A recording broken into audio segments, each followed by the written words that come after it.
the same question flipped the other way. You know, how do you trust the publisher, right? I'm sure fraud is you know, something that you see a lot of attempts at, certainly. What, you know, how does that play into how you work? And just give me your thoughts on fraud. Let me start with you. Yeah, so I'm kind of in the lead gen business, so fraud definitely has happened and can happen. We're very aware. You know, obviously we log in, we look at our reports every day.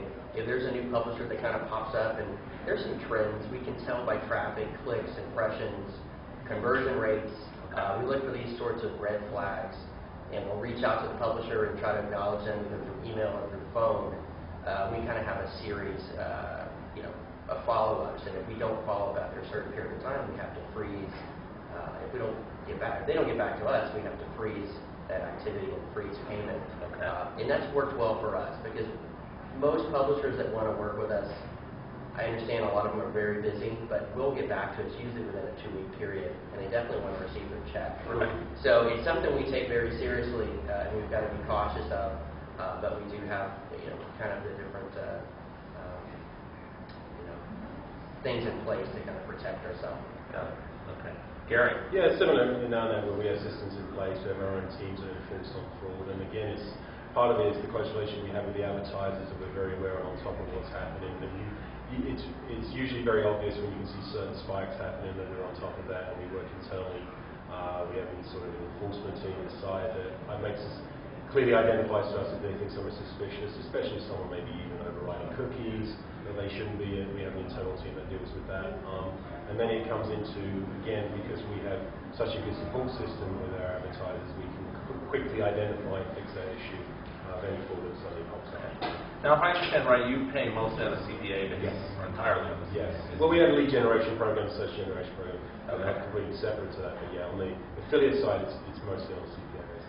So clicks that come through, you know, that are robots or something, they're not going to buy anything, so you don't have to worry about that. So what does fraud look like? Is that people who place orders and don't follow through, or is it's that... a little bit like that. I think most of the time, if you see an affiliate that suddenly has come from nowhere and is spiking very quickly, as an example, that's usually a clear indication. We've got to keep an eye on someone because most of the time we hope it's just a great new publisher that's coming in, but sometimes we have to just be aware of that kind of stuff. And that's the beauty of what we have as a service. We quickly identify that, we get on top of it, we monitor it, you know, because we have had emerging publishers who have been great performers very quickly, you know, have introduced a new technology that's helping them drive traffic. But we're very much on top of it, and a lot of the time we're very familiar with some familiar players who have done this before, Sure. and then internally we have systems to enforce it. Got it. So we're always aware of what's going on. Cool. And then we work very closely with advertisers if they have anything that they've seen on their end that they're suspicious about. So we work closely with them and say, have you seen anything from this drive? This traffic that's been driven, what do you see that user do? And that's how it works. Cool. Yeah. Brett, you work both CPA and CPC, right? So there must be some additional challenges there. Tell us about those. Well, I like what they said, first of all, about, number one, is there's a technology standpoint to protecting from fraud.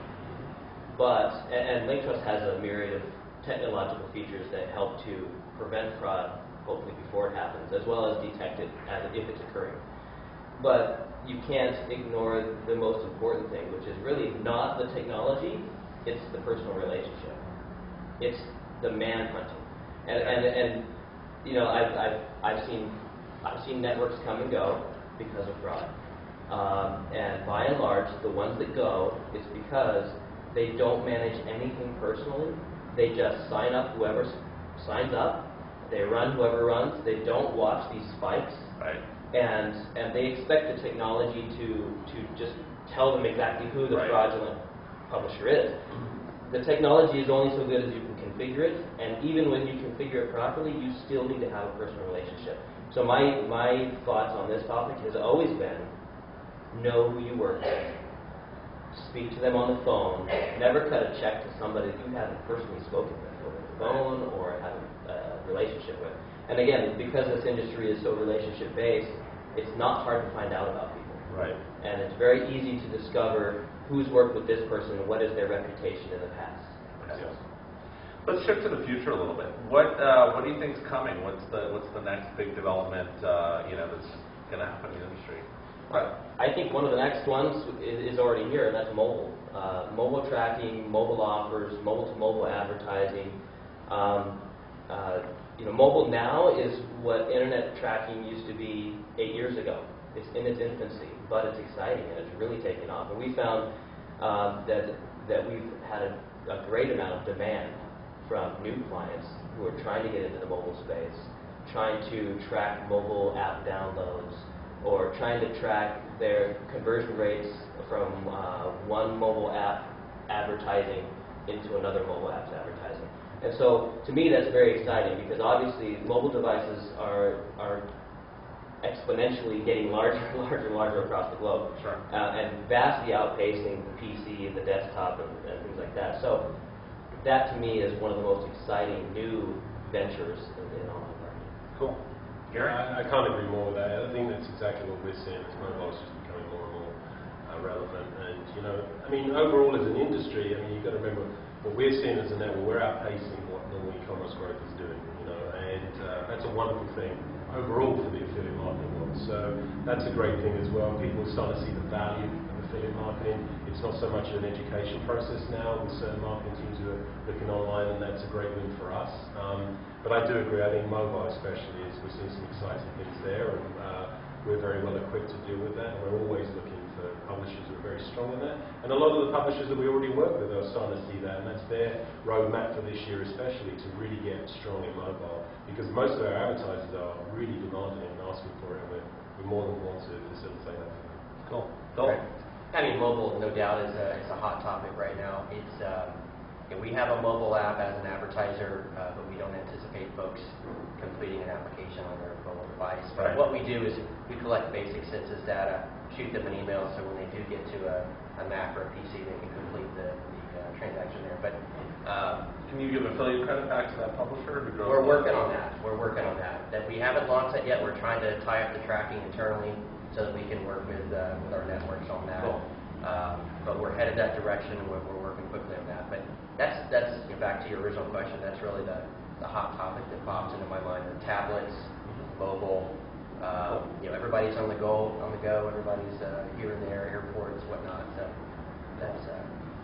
So last question. If I'm a publisher, I've watched this, and I understand now. Okay, I can write about specific products and link out to them in a special way and get paid, but I'm still a little confused. Give me one tip of how I can become an expert. What should I do? Who should I talk to? What should I read?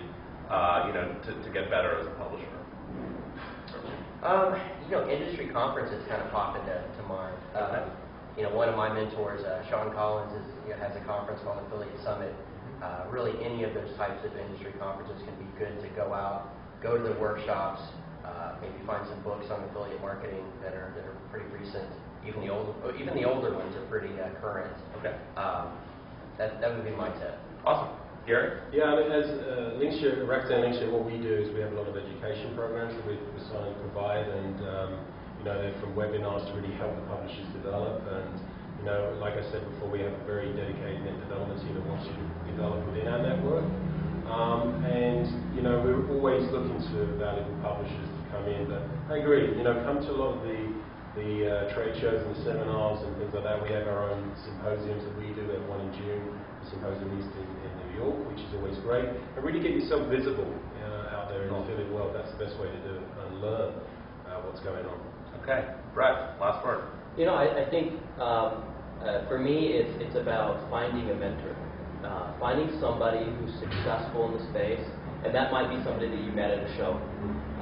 But finding somebody who is willing to share some of their information with you, and believe it or not, there's a lot of people that are willing to do that. They're willing to spread the message of affiliate marketing, Sure. and they're willing to share some of the secrets of what they've done, because in the end, the more that affiliate marketing grows, the more it benefits those who participate. And so I think, just in my business contacts with LinkTrust, I found that I've met some fantastic business owners and entrepreneurs. Some people you would never expect, but yet they're so successful, it is just amazing. And those types of people I like to learn from, find out what they're doing that's different, and how are they doing it, and they're more than happy to share that information. So I would say find somebody that you trust, find somebody that you look up to that's doing well in the industry, and speak with them, talk with them, and learn from them. Great. Thank you. Can't help but give a little plug for BigLink here. If you want to learn more about affiliate marketing as a publisher, come check out BigLink. We may be able to help you as well. This has been another Future of Publishing episode. Thanks very much for joining.